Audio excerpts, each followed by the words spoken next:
Hello, welcome back to my garden.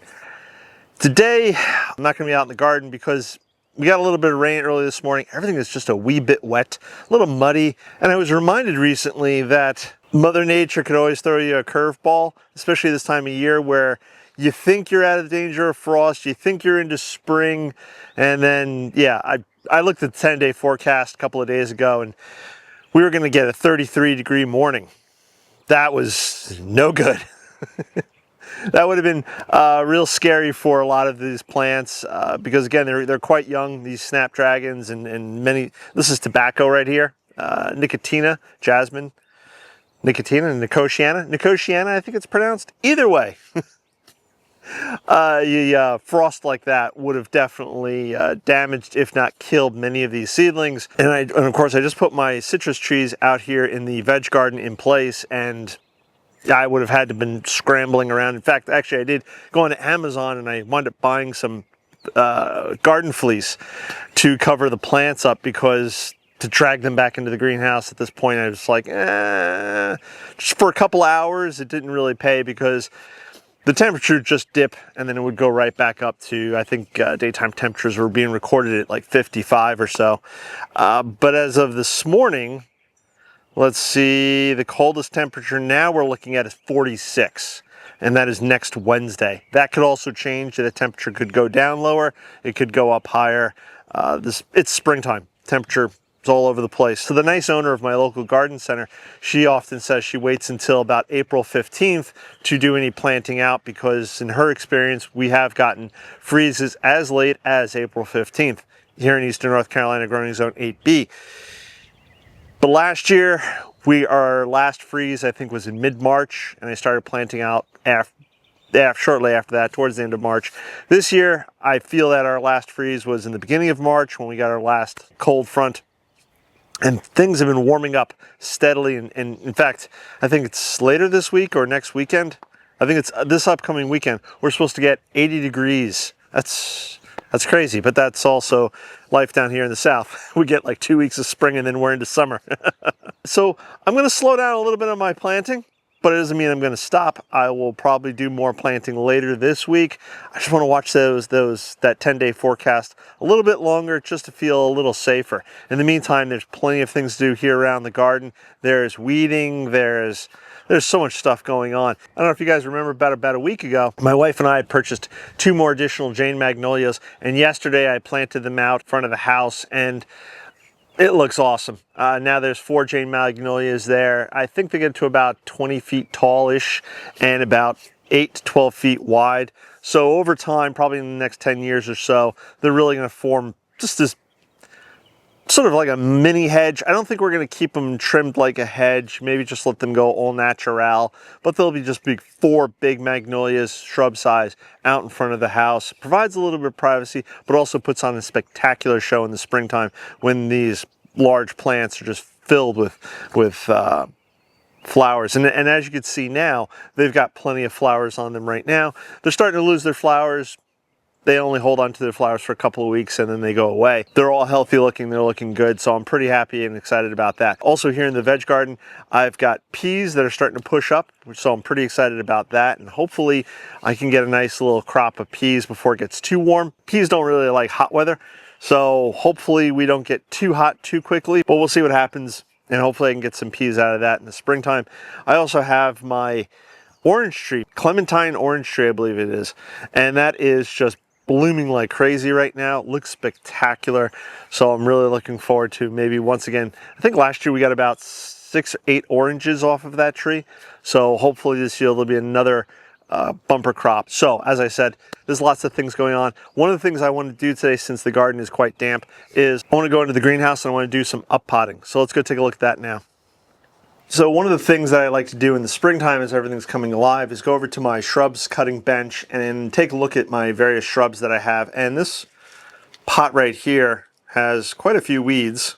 Just gonna get rid of those. But it also has 4, looks like good cuttings of, this is baby gem boxwoods. So instead of keeping them all 4 in the same pot, I'm gonna put them into their own individual pots. If you've never taken cuttings before, it's something you should try if you're a newbie gardener. Give it a try. Doesn't take much. You just take there's a bunch of videos out there, and if you'd like, I'll probably do a cuttings video later on this year. And what we're gonna do is try not to make too much of a mess here. I am gonna make a mess here. We're just gonna pull that completely out. I have a bucket here of various garden waste that I can then that I'll then put on the compost pile.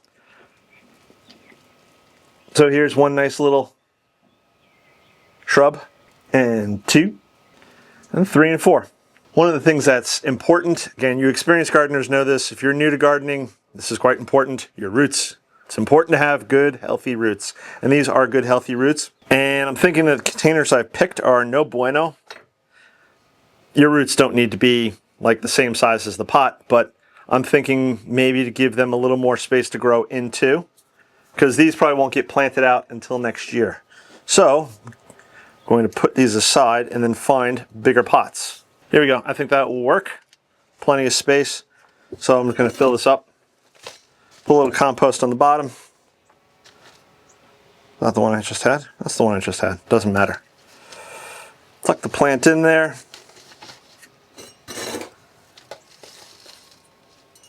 I think you guys can see this.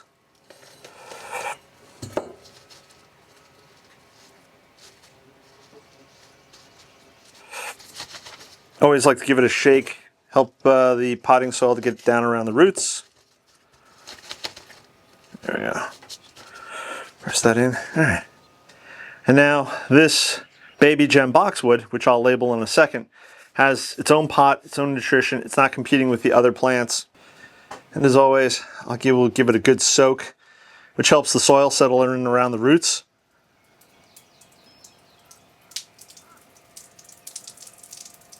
There we go. Now this is ready to go back outside. And then, as I said earlier, I'll probably be planting this out next spring. And this is a great way to have free plants instead of going back to your big box store or your garden center and continuing to purchase bigger plants for X amount of dollars, whatever it is.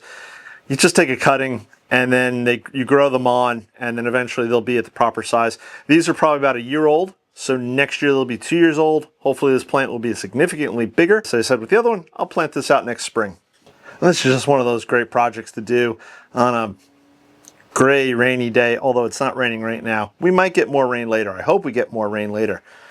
And I recently did a little poll over on my YouTube page there under posts.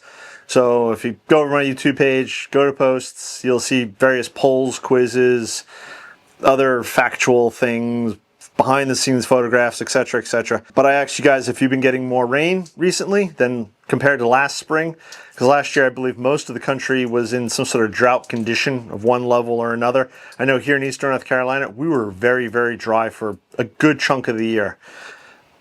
And that one's done. So if you head over to my posts page, you can go answer that poll if you so wish and desire. Let me know if it's been raining out by you. You can always feel free to leave comments either on those posts or any video. I mentioned a few minutes ago there that in the past I have put one cutting into a singular cup. Well, here's a Sprinter boxwood, which has been growing on and surviving, but you can see how small this cup is, and the soil is very shallow. So to give this plant a better chance and more nutrition and room to grow, I'm going to be putting it into a larger container like this, so it's twice as deep. I didn't have to, but I wanted to break off a lot of that old soil to sort of show you guys the roots here. So we got some pretty good roots, but not a lot of roots compared to those baby gems, and it might have been because of the depth of the container. Either way, we have some good roots. We're going to fill this cup up.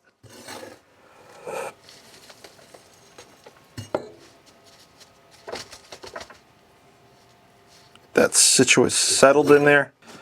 Water as always.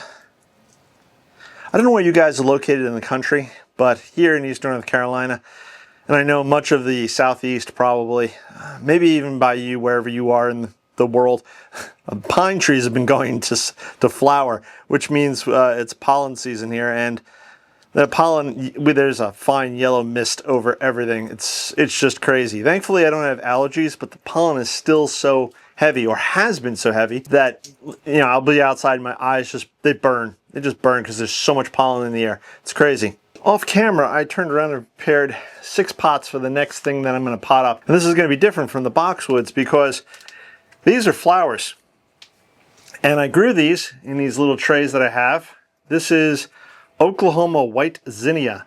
Now I can grow, and I have grown, and I probably will grow zinnia directly in the ground, just pushing the seed into the ground and letting it sprout up here in the vegetable garden. The reason I do my zinnias in the vegetable garden is I found out the hard way last year. My deer like to eat zinnia.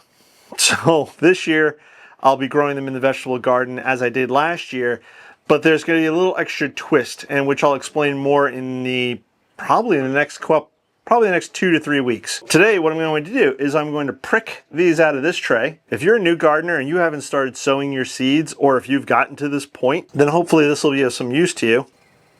They're fairly densely planted. Hopefully you can see that. And there's 2 reasons I chose the zinnias. 1, they're going to be a little easier to see on camera. And 2, these guys definitely need to be up potted. So we're going to take them out of this tray so they're no longer competing with one another. They're big enough. And by simply doing, there's a million different ways to do this. You can go watch a bunch of YouTube videos. You don't have to just watch mine. And if you're an experienced gardener, which many of you I know are, if you see me doing something wrong, or you have a better way of doing something, or you want to throw in your 2 cents of how you do something, please leave those comments below. But I'm taking the spoon side of my tool here, and I'm just sort of going underneath, and I'm trying to loosen up that soil. And then what you're going to do is you're going to, again, I just have a single camera and a tripod here, but maybe I can zoom in. I'm going to take my pointy end here, and you could do this with a pencil. You don't have to have a special tool. You could use a pen. I've seen some gardeners use pointy sticks, but what I'm trying to do is I'm holding it by a leaf, and I'm trying to tease this upwards. Here we go. Gently pulling until we get out.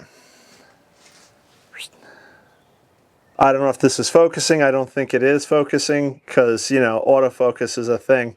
I have a good set of roots here. I'll hold it up in front of my face. Maybe that'll work. I have a good set of roots here, and I'm holding it by the leaf. If a leaf breaks off during the process, leaves will generally regrow. If you break the stem or you rip the roots from the stem, then it's not going to work.